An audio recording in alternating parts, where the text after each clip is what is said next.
Bienvenidos a Epic Media, donde podréis encontrar interesantes podcasts relacionados con diferentes temas del intervencionismo cardíaco. Esperamos que os gusten. Buenos días a todos, bienvenidos a este nuevo podcast de Epic Media.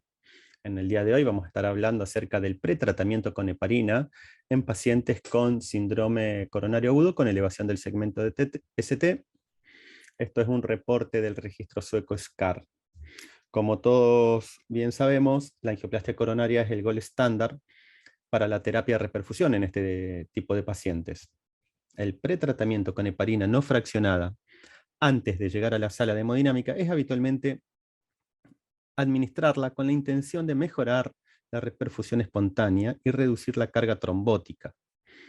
El máximo efecto de la heparina se logra en minutos y su vida media es entre 1 y 2 horas.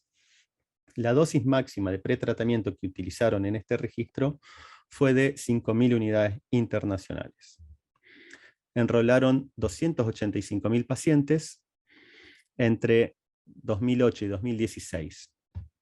Fueron descartando los pacientes que presentaban oclusión total crónica, los que no habían sido ingresados por síndrome coronario agudo con elevación del ST, al igual que los pacientes que no fueron tratados con angioplastia coronaria y en los que se perdieron información acerca del pretratamiento con heparina, quedando un número total de pacientes de 41.631.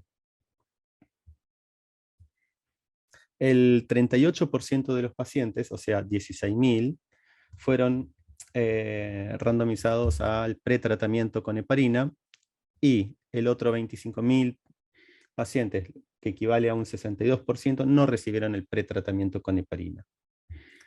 La edad promedio de los pacientes fue de 67 años y el 71% eran hombres.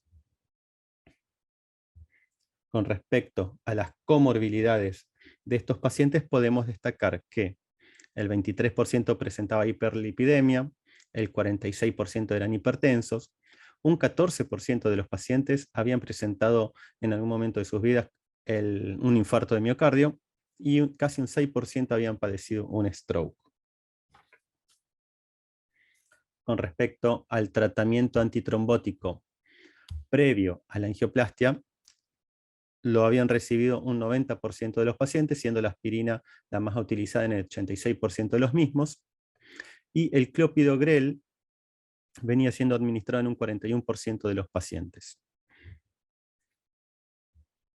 Con respecto al tratamiento antitrombótico durante la angioplastia, ya podemos observar aquí que el 99% de los pacientes lo presentaba, bajando la aspirina a un total del 12%, y la heparina aquí no fraccionada se había administrado en un 64% de los pacientes.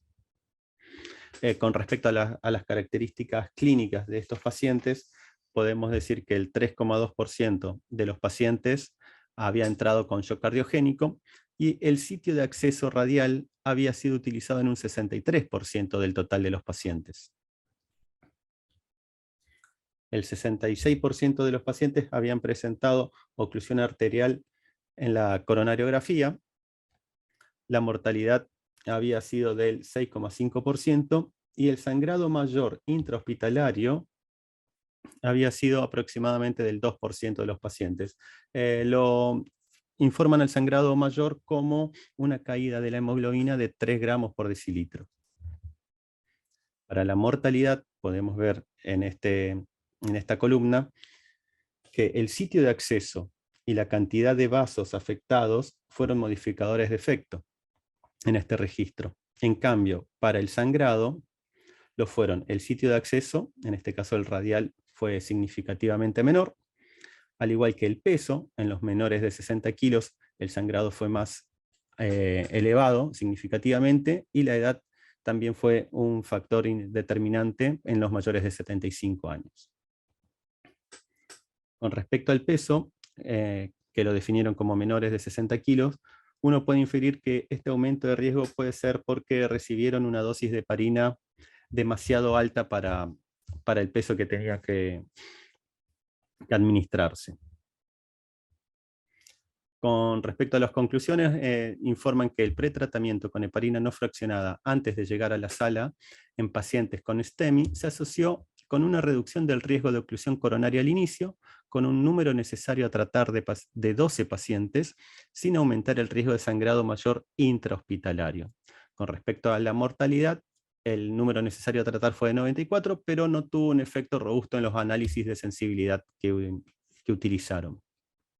Y un punto importante que siempre tenemos que tener en cuenta al leer un registro o un ensayo son las limitaciones que informan acá del estudio, que ellos dicen que no saben exactamente la dosis de heparina no fraccionada que fue administrada como pretratamiento, así como tampoco el tiempo exacto de administración antes de la angioplastia. Bueno, muchas gracias por habernos escuchado.